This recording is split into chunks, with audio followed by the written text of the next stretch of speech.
बिस्मिल्लाहिर्रहमानिर्रहीम, अस्सलाम वालेकुम वरहमतुल्लाहि वबरकातुहू। माय डियर ब्रदर्स सिस्टर्स, आज जिस मौजू पे हम बात करेंगे वो है गफला, यानी कि इंसान जब अल्लाह ताला से गाफिल हो जाता है तब उसके दिल पे क्या नेगेटिव असरात पड़ते हैं।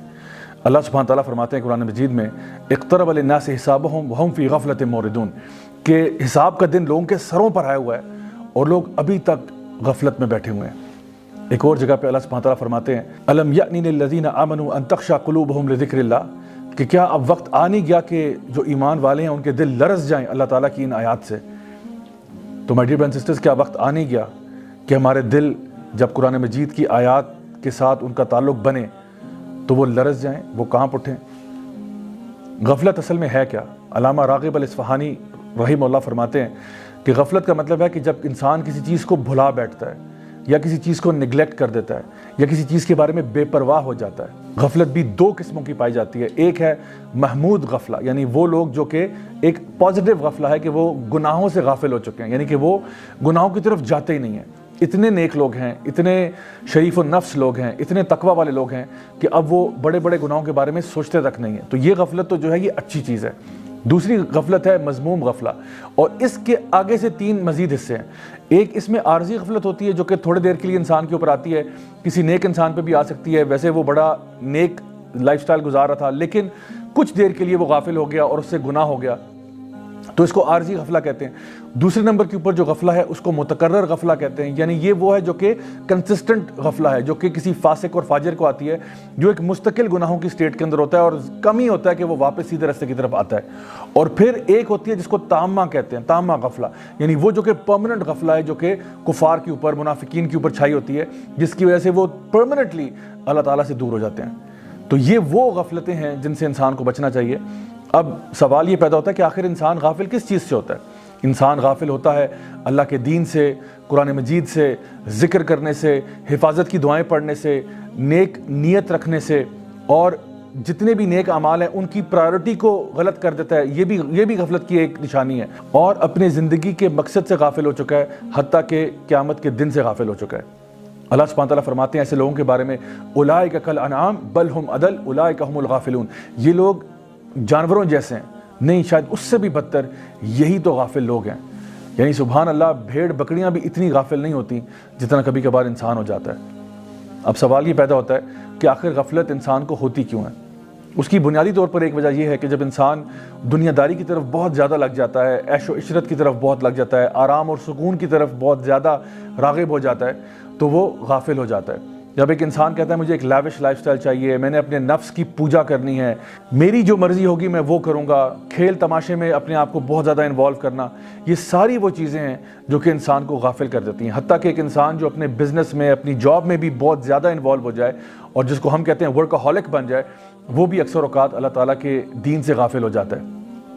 आज अगर आप पूरी उम्मत का हाल देखें तो सूरत हाल कुछ ऐसी है कि लोग या तो अपनी फैमिलीज़ में बहुत बिजी हैं, या अपने करियर्स को बनाने में बहुत बिजी हैं, या अपने लाइफस्टाइल को अपग्रेड करने में बहुत बिजी हैं, और ये भूल चुके हैं कि हमने लौट कर अल्लाह के पास जाना है। इन्ना लिल्लाहि व इन्ना इलैहि राजिऊन।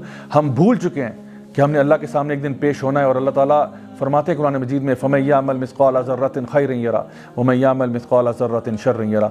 उस दिन जो तुमने ज़र्रा बराबर खैर का किया होगा वो भी सामने आ जाएगा, और जो तुमने ज़रा बराबर शर का किया हो जाएगा वो भी सामने आ जाएगा।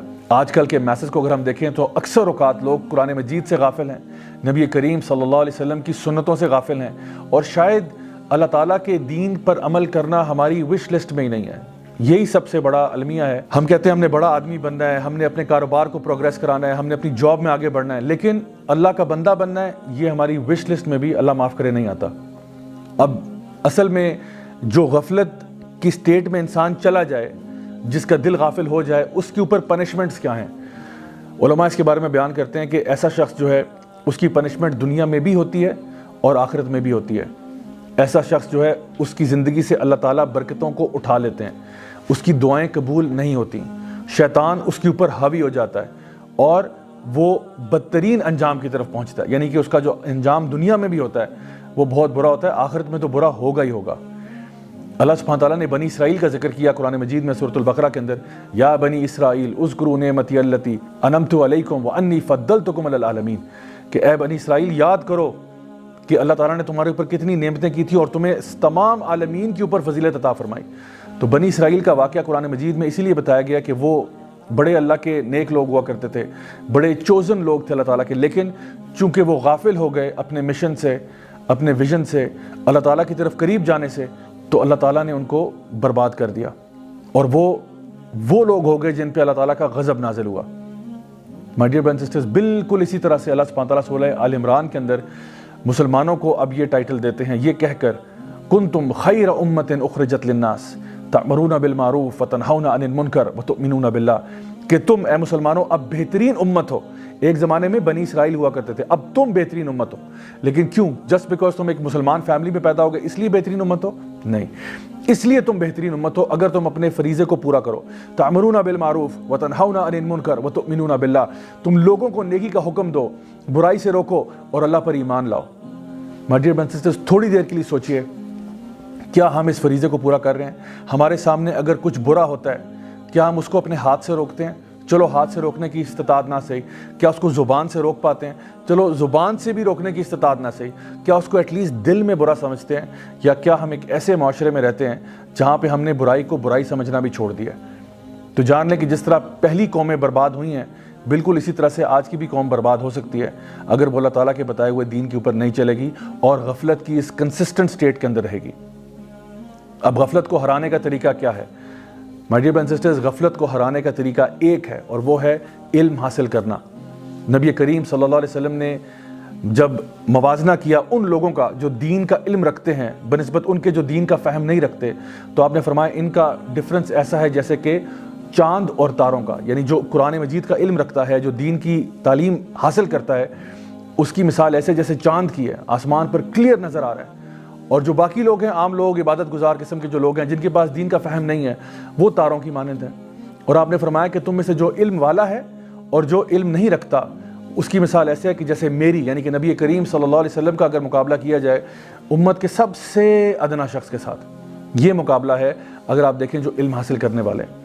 حتیٰ کہ احادیث مبارکہ میں یہ بھی آتا ہے کہ جو لوگ علم سیکھنے کے لیے نکلتے ہیں، زمین و آسمان کے چرند پرند حیوانات، حتیٰ کہ سمندر کے اندر مچھلیاں بھی ان کے لیے دعائیں کرتی ہیں، اور جب وہ اپنے گھروں سے نکلتے ہیں علم سیکھنے کے لیے، قرآن مجید کا علم سیکھنے کے لیے، احادیث مبارکہ کا علم سیکھنے کے لیے، تو فرشتے ان کے آگے اپنے پروں کو بچھا دیتے ہیں۔ اللہ اکبر! کیا آپ سوچ سکتے ہیں کتنا زبردست پروٹوکول ملتا ہے ان لوگوں کو جو دین کا علم حاصل کرنا چاہتے ہیں؟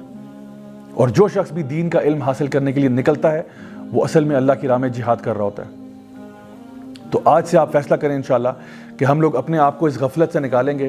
اس کے لیے میں آپ کو 3 مزید ریکمنڈیشنز دیتا ہوں، اپارٹ فرام دا فیکٹ کہ آپ نے اپنے علم میں اضافہ کرنا ہے، اپنا اللہ تعالیٰ کا ذکر بڑھا دیں، نبی کریم صلی اللہ علیہ وسلم پر درود پڑھنا بڑھا دیں، اللہم صلی علی محمد وعلی آل محمد کما صلیت علی ابراہیم وعلی آل ابراہیم انک حمید مجید، یہاں سے لے کے آخر تک۔ اور سب سے امپورٹنٹ چیز اگر آپ کر پائیں، جو بہت خوبصورت چیز ہے غفلت سے بچنے کے لیے، وہ ہے تہجد کی نماز کو قائم کرنا۔ My dear brothers and sisters, اگر ان چیزوں کو آپ فالو کر لیں تو یقین جانیے آپ غفلت سے باہر نکل سکتے ہیں، اور انشاءاللہ الرحمن اللہ تعالیٰ آپ کو دین کا فہم عطا فرمائے گا۔ Until next time, this is me, Raja Ziaulak, signing off. Wassalamu alaikum wa rahmatullahi wa barakatuh.